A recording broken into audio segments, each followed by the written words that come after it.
அழகர மகாதேவா தென்னாடுடைய சிவனே போற்றி எண்ணாற்றவர்க்கும் இறைவா போற்றி. சொர்ணாகர்ஷண பைரவமூர்த்திக்கு ஜெய். செம்பியவரம்பு ஸ்ரீ சொர்ணாகர்ஷண பைரவர் ஆலயம். இங்கே பார்த்தீங்கன்னா பைரவர் மற்ற சிவாலயத்திலே பைரவர் தனியாக தான் பார்த்துருப்பீங்க. சிவாலயத்திலேயோ இல்லை வேற எங்கேயாவது தனி பைரவர் ஸ்தலத்தில் போய் பார்த்தீங்கன்னா அங்கெல்லாம் பைரவர் தனியாக தான் பார்த்துருப்பீங்க. ஆனால் நம்ம ஆலயத்தில் ஒன்று தான் பார்த்தீங்கன்னா பைரவர் கல்யாண கோலத்தில் காட்சி அளிக்கிறார். அதாவது பைரவருடைய இடது தொடையில் இங்கே அம்பாள் அமர்ந்து, அம்பாளுடைய வலது கை பார்த்தீங்கன்னா பைரவருடைய வலது தோள்பட்டையில் இங்கே பைரவர் அம்பாள் கை போட்டுருப்பா. பைரவர் வலது தோள்பட்டையில் ஆலிங்கன மூர்த்தி அப்படின்னு சொல்லக்கூடிய கல்யாண கோலத்தில் சுவாமி பைரவரும் அம்பாளும் இங்கே காட்சி அளிக்கிறார். மற்ற சிவன் கோவிலையே அங்கெல்லாம் பைரவர் பார்த்தீங்கன்னா பைரவர் ஸ்தலத்திலேயோ உள்ள சிவன் கோவிலையோ அங்கெல்லாம் பைரவர் பார்த்தீங்கன்னா உக்ரமூர்த்தி அப்படின்னு சொல்லக்கூடிய கோபத்தோடு இருப்பார். ஆனால் நம்ம தமிழ்நாட்டில் பார்த்தீங்கன்னா இங்கே ஒன்றிதான் பைரவர் சிரிச்ச முகத்தோட சாநித்திய மூர்த்தியாக இங்கே பைரவரும் அம்பாலும் அமர்ந்திருக்கார். அதுதான் இந்த கோவிலோட விசேஷமானது. அதுமாரி இங்கே பைரவரை சுற்றி கீழே பார்த்தீங்கன்னா 8 பைரவர் இருப்பார். அஷ்ட பைரவர் அப்படின்னு பெயர்.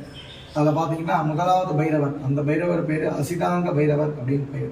அவர் கல்விக்கு அதிபதி, படிப்பை கொடுக்கக்கூடியவர்.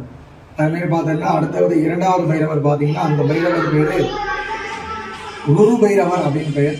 அவர் வியாபார எதிரி தொலைகளெல்லாம் நீக்கக்கூடிய பைரவர் 2வது பைரவர் குரு பைரவர். அடுத்தது பார்த்தீங்கன்னா சண்ட பைரவர் அப்படின்னு பெயர் 3வது பைரவர்.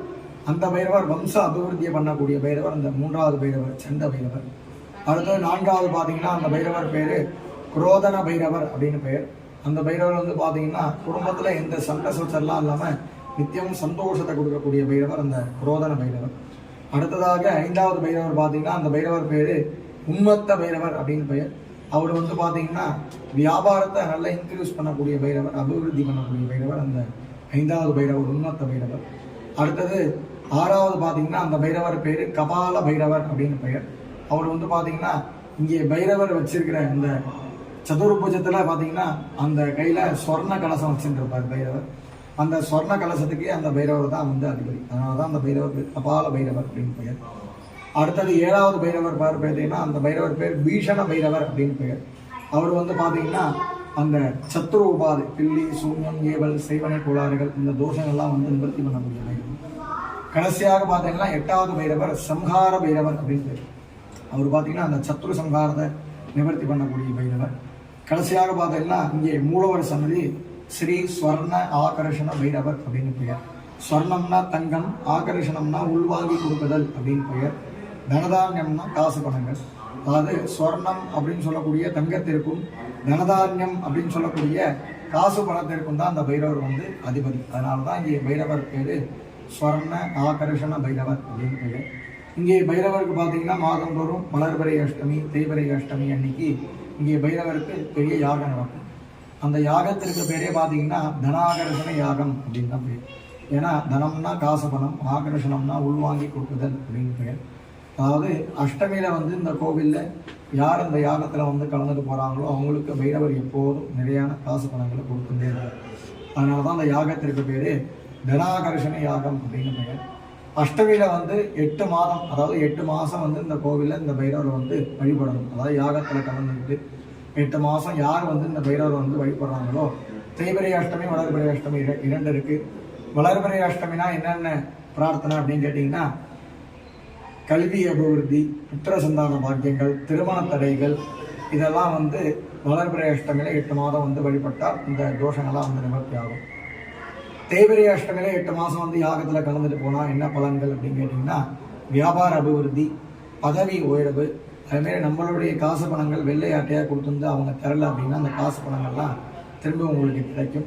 அதுமாரி பார்த்தீங்கன்னா எதிரி தொல்லைகள், மனபயங்கள், திருஷ்டி தோஷங்கள், பூர்வ ஜென்மத்துடைய சாபாவ தோஷங்கள், கடன் நிவர்த்திகள், பில்லி, சூன்யம், ஏவல், செய்வனை கோளாறுகள்லாம் தேய்பிறை அஷ்டமியில் 8 மாதம் யாகத்தில் கலந்துட்டு போனீங்கன்னா அந்த தோஷங்கள்லாம் அந்த 8 மாதத்துக்குள்ளேயே நிவர்த்தி ஆகிறதா ஐதீகம்.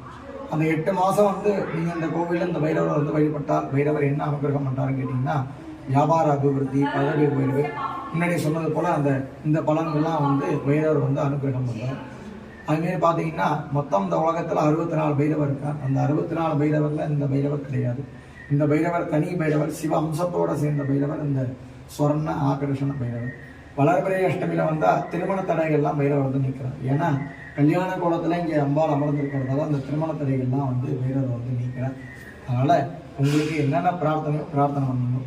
இந்த கோவில் எதுக்கு பக்கத்தில் இருக்குது அப்படின்னு கேட்டிங்கன்னா, திருநாகேஸ்வரம் ஐயாவாடி பக்கத்தில், ஐயாவாடியிலேருந்து 1 கிலோமீட்டர் அருகாமையில் அந்த சொர்ண ஆகர்ஷண பைரவர் கோவில் இருக்குது. கும்பகோணத்துலேருந்து திருநாகேஸ்வரம், திருநாகேஸ்வரத்துலேருந்து ஐயாவாடி, ஐயாவாடியிலேருந்து 1 கிலோமீட்டர் இந்த கோவில் சொர்ண ஆகர்ஷண பைரவர் அப்படின்னு சொல்லக்கூடிய ரொம்ப விசேஷமானது. வியாபாரத்துக்கு அபிவிருத்தி, உங்கள் வீட்டில் காசு பணங்கள் எப்படி என்னென்ன உங்களுக்கு பிரார்த்தனையோ எல்லாத்தையும் நிவர்த்தி பண்ணக்கூடிய பைரவர். அதனால் உங்களுக்கு என்னென்ன பிரார்த்தனையோ பிரார்த்தனை பண்ணீங்க. அப்படியே 8 மாதம் உங்களுக்கு யாகத்தில் கலந்துக்க முடியல அப்படின்னா 8 மாதத்துக்கு நீங்கள் அர்ச்சனை, அதாவது யாகம் கிடையாது, அர்ச்சனைக்கு வந்து நீங்கள் 601 ரூபா பணம் கட்டிட்டு போனீங்கன்னா பேர், நட்சத்திரம், ராசி, கோத்திரம், உங்களுடைய வீட்டு அட்ரஸ் என்னென்ன உங்களுக்கு மனதில் பிரார்த்தனையும் அதெல்லாமும் எல்லாம் எழுதி கொடுத்துட்டு போனீங்கன்னா அஷ்டமி அன்னைக்கு யாகத்திற்கும் பைரவருக்கும் பேர், நட்சத்திரம் சங்கல்பம் பண்ணி அர்ச்சனை பண்ணி 8 மாதம் உங்கள் வீட்டுக்கு பிரசாதம் அமைச்சிருக்கோம். அதனால் உங்களுக்கு என்னென்ன பிரார்த்தனையும் பைரவர் நல்லா மனசார பிரார்த்தனை பண்ணிங்க. கோவில் திறக்கும் நேரம் காலை 9 மணிலேருந்து 12:30 மணி வரைக்கும். ஈவினிங் பார்த்தீங்கன்னா சாயங்காலம் 5லேருந்து 7:45 8 மணி வரைக்கும் இருக்கும். அஷ்டமி அன்னைக்கு காலையில் 8லேருந்து மதியம் 2 மணி வரைக்கும் திறந்துருக்கும். சாயங்காலம் அஷ்டமி அன்னைக்கு பார்த்தீங்கன்னா ஈவினிங் 4:30 மணிலேருந்து 8:30 மணி வரைக்கும் திறந்துருக்கும். அதனால் உங்களுக்கு என்னென்ன பிரார்த்தனையும் பைரவர் நல்லா மனசார பிரார்த்தனை பண்ணீங்க. வரக்கூடிய பக்தர்களுக்கு பைரவர் எல்லா அனுகிரகத்தையும் எல்லா விதமான பலன்களையும் பைரவர் வந்து உங்களுக்கு தரணும். வியாபாரம்லாம் நல்லா அபிவிருத்தி ஆகும், நீங்களும் மேலும் மேலும் நல்லா பெரிய ஆள் ஆகணும் அப்படிங்கிறத பைரவர் பெருமான பிரார்த்தனை பண்ணுங்க மனசார. நம்ம பார்வதி பதவே ரகர மகாதேவா. சொர்ணாகர்ஷண பைரவ பீட நிலையே சொர்ணாகர்ஷண பைரவா ஜெய.